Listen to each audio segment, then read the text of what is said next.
Goeiedag, liewe luisteraar, ek groet u in die wonderlike naam van ons Here Jesus Christus, die naam bo elke naam, halleluja.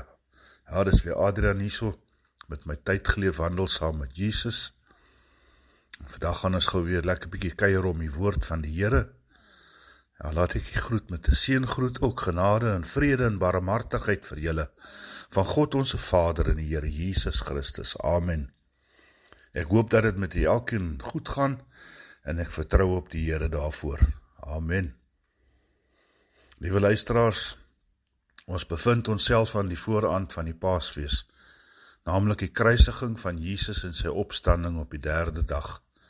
En na die geboorte van die Jesuskind, is hierdie tydperk ook vir ons een van die belangrikste dae op die Christelike kalender.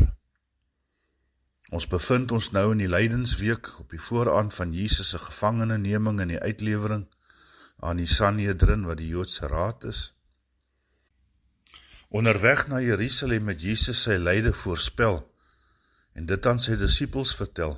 Ons lees dit in Lukas 18 verse 32 en 33 asook in ander skrifgedeeltes in die evangelieboeke, waar Jesus gesê het: die Seun van die mens sal oorgelewer word aan die owerpriesters en skrifgeleerdes, en hulle sal hom tot die dood veroordeel en hom oorlewer aan die heidene om hom te bespot en te geesel en te kruisig, en op die 3de dag sal hy opstaan. En die profesie van die profete het dan ook so tot vervulling gekom. Hoe hard het Jesus nie tot sy Vader gebid in die tuin van Getsemane nie. Sy woorde was: Vader, alles is vir u moontlik. Neem hierdie lydensbeker van my af weg. Moet nogtans nie doen wat ek wil nie, maar wat u wil.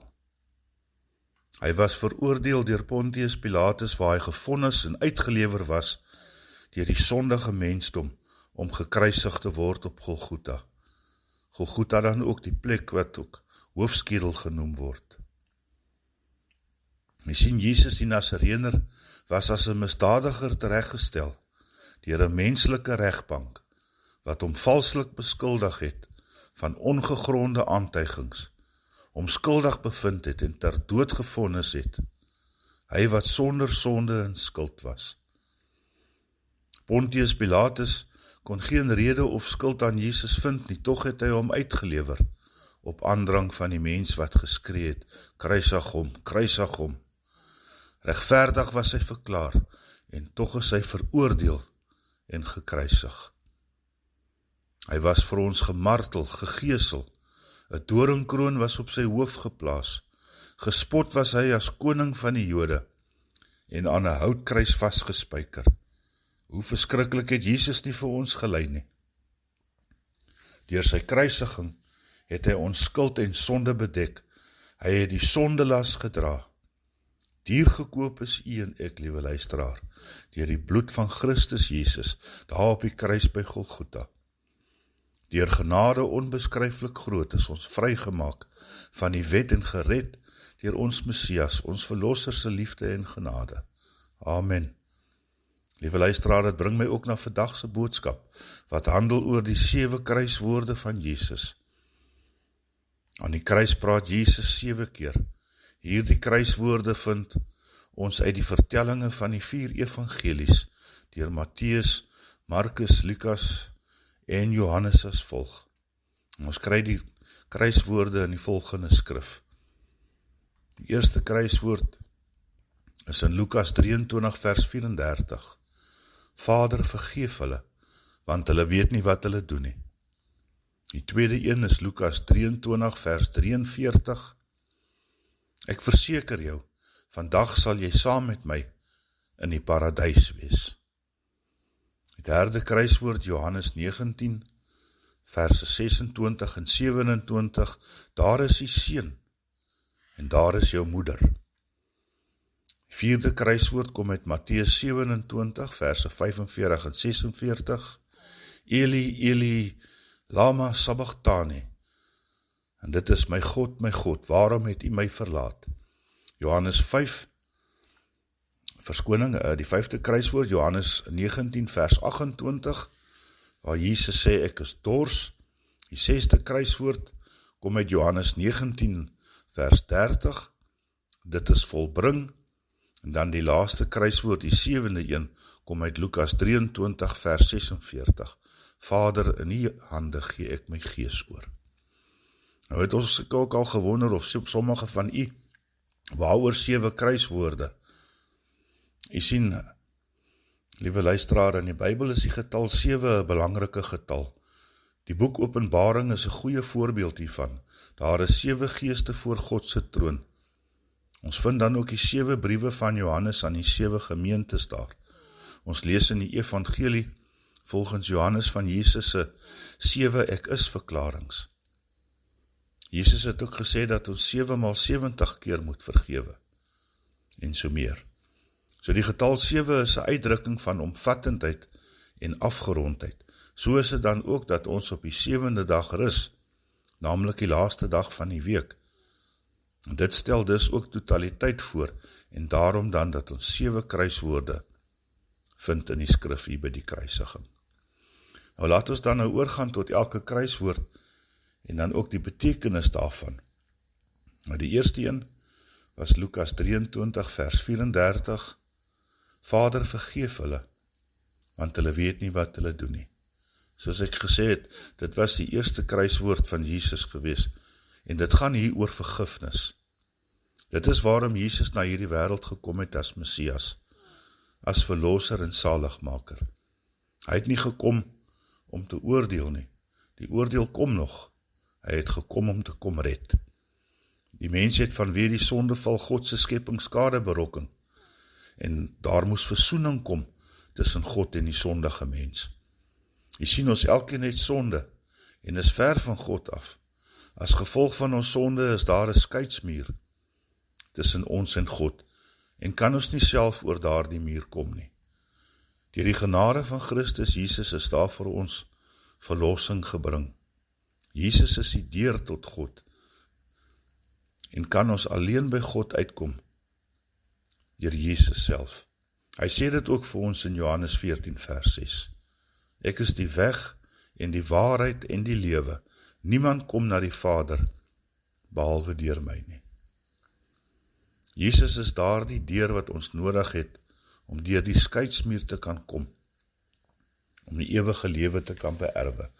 En wanneer Jesus aan die kruis sê, Vader vergeef hulle, bid hy nie vir hulle wat hom gekruisig het, hy bid vir elkeen van ons ook, want dit is ons sonde wat hom gekruisig het. Ook hier aan die kruis was hy bespot deur die mense, en die owerpriester wat gesê het, ander het hy gered, homself kan hy nie red nie, laat die Christus, die koning van Israel, nou van die kruis afkom, sodat ons kan sien en glo. Hy het op God vertrou, laat hy hom nou red as hy 'n behae in hom het. En Jesus se vreeslike smarte aan die kruis, te midde van die spot en die skande, dink hy steeds aan sy vyande en smeek hy die Vader vir hulle vergifnis. Dan het ons Lukas 23 vers 43, waar Jesus sê, ek verseker jou, vandag sal jy saam met my in die paradys wees. Nou dit is die tweede kruiswoord, en dit gaan hier oor geloofsekerheid. Nou Lukas vertel ons hier dat een van die 2 kwaaddoeners, wat opgehang was, Jesus gesmaad en gesê het, as u die Christus is, verlos u self en ons. Nou deur Matteus en Markus word ons ook meegedeel, dat hierdie rowers wat saam met Jesus gekruisig is, hom ook bespot het. Een van hierdie rowers het homself waarskynlik bedink, en begin stil raak. Hy het Jesus nie meer bespot nie. Hierdie rower wend homself tot Jesus, en met groot eerbied sê hy aan hom, dink aan my Here, wanneer u in die koninkryk kom. En sien, hierdie rower besef dat hy in die duisternis is, en dat hy 'n sondaar voor God is. Hy besef dat dit net deur Jesus is, dat daar vir hom redding kan kom. En met grote ontferming antwoord Jesus vir hom, en hy sê vir hom, voorwaar ek sê vir jou, vandag sal jy saam met my in die paradys wees. Met hierdie kruiswoorde gee Jesus ook aan hom, en aan ons die versekering dat hy die ewige lewe sal hê. Dat hy gered is en in die hemel sal wees en by God sal wees. Halleluja, prys die Here. Ons kan en moet ook hierdie sekerheid hê wanneer ons Jesus aanneem as verlosser. Wanneer ons na hom uitroep en in hom glo en hom vertrou. Die belofte in die Bybel is die basis vir die sekerheid wat ons kan hê. Die skrif sê in Romeine 10 vers 11, niemand wat in hom glo sal teleurgestel word nie. Ja, niemand wat in hom glo sal teleurgestel word nie. En dan Johannes 6 vers 47 ook, wie in my glo, het die ewige lewe. Amen.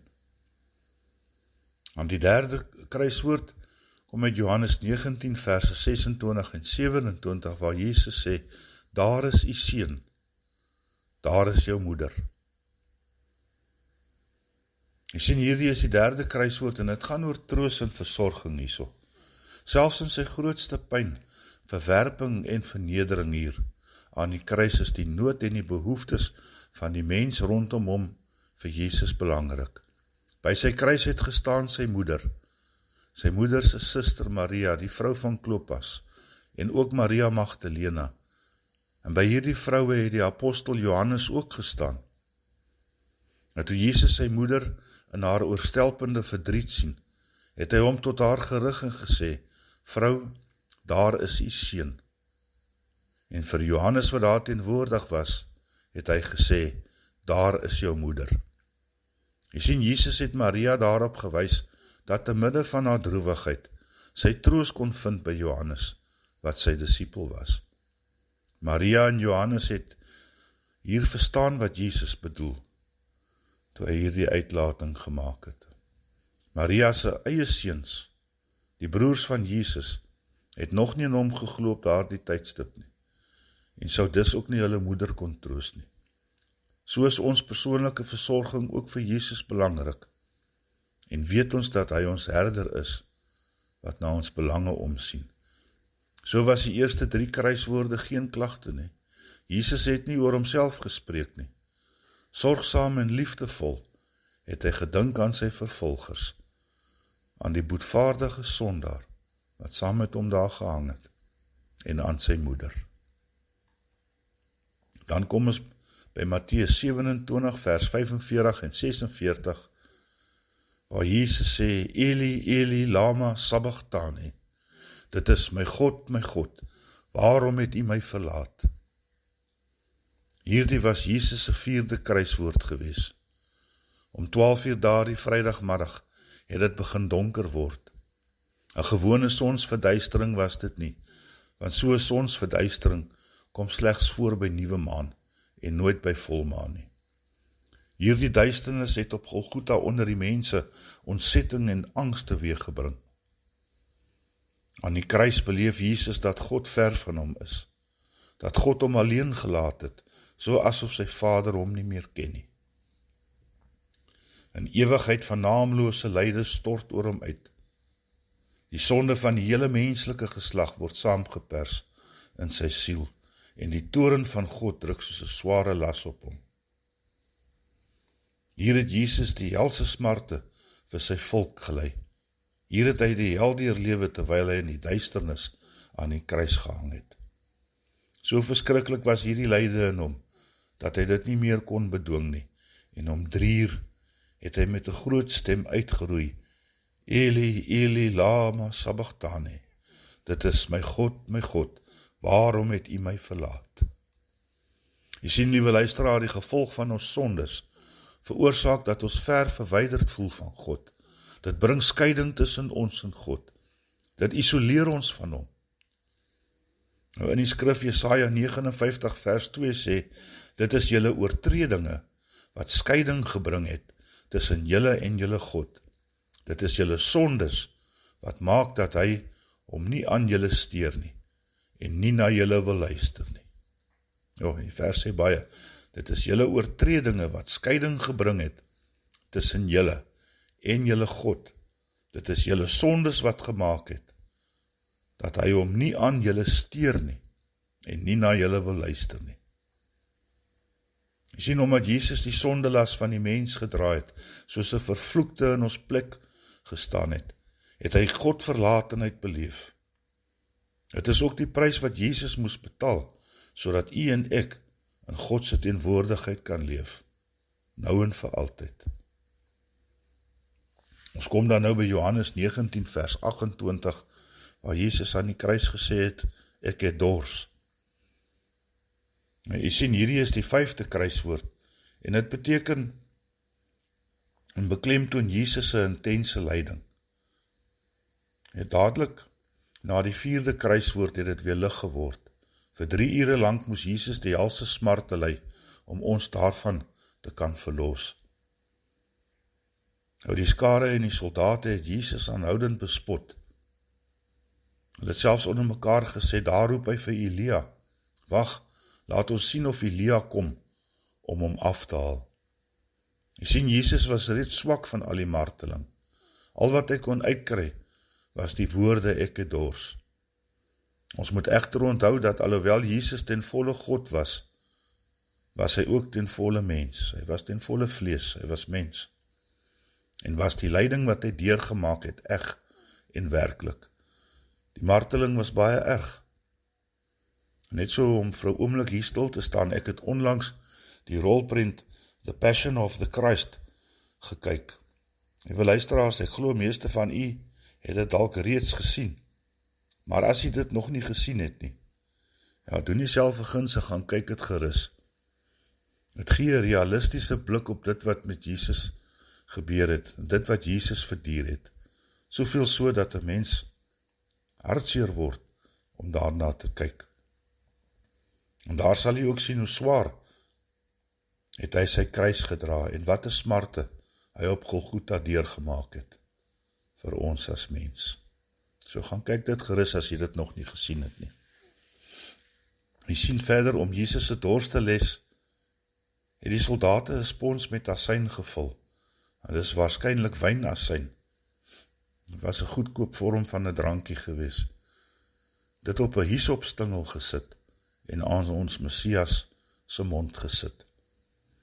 Jesaja 53 vers 4 lees, tog het hy ons lyding op hom geneem. Amen, prys die Here.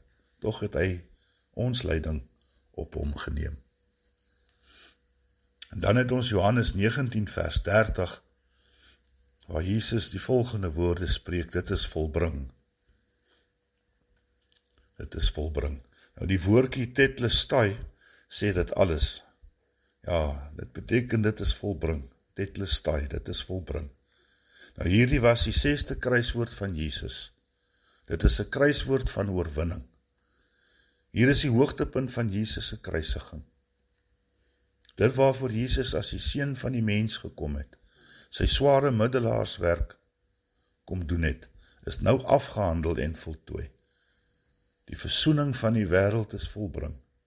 En nou wag die ewige koninkryk vir hom. Halleluja, prys die Here.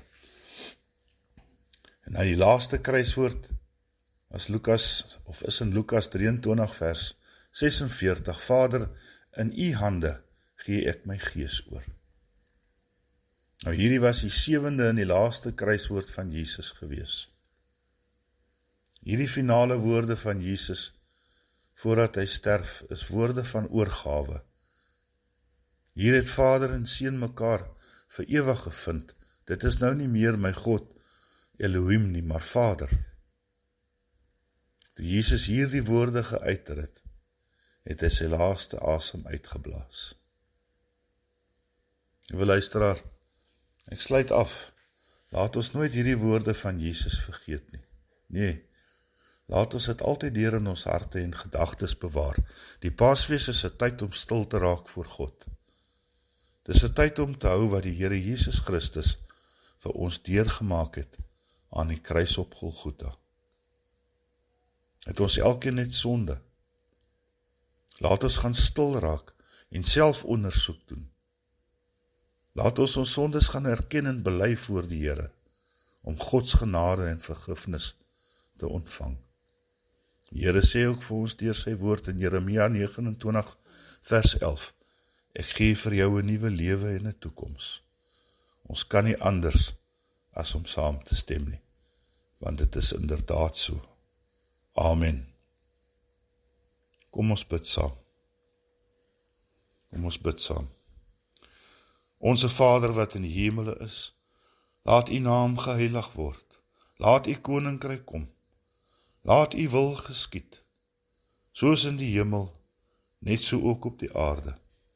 Gee ons vandag ons daaglikse brood, en vergeef ons skulde, soos ons ook ons skuldenaars vergewe. En lei ons nie in die versoeking nie, maar verlos ons van die bose, want aan u behoort die koninkryk, en die krag, en die heerlikheid, tot in ewigheid. Amen. Amen. Liewe luisteraars, mag jy elkeen 'n wonderlike week hê en 'n geseënde Paasfees hê. Ja, ek gaan nie nou groet totdat ons weer gesels rondom die woord en geniet en gaan in vrede. Liewe luisteraar, die genade van ons Here Jesus Christus, die liefde van God ons Vader en die gemeenskap met die Heilige Gees is met die een en elk. Amen.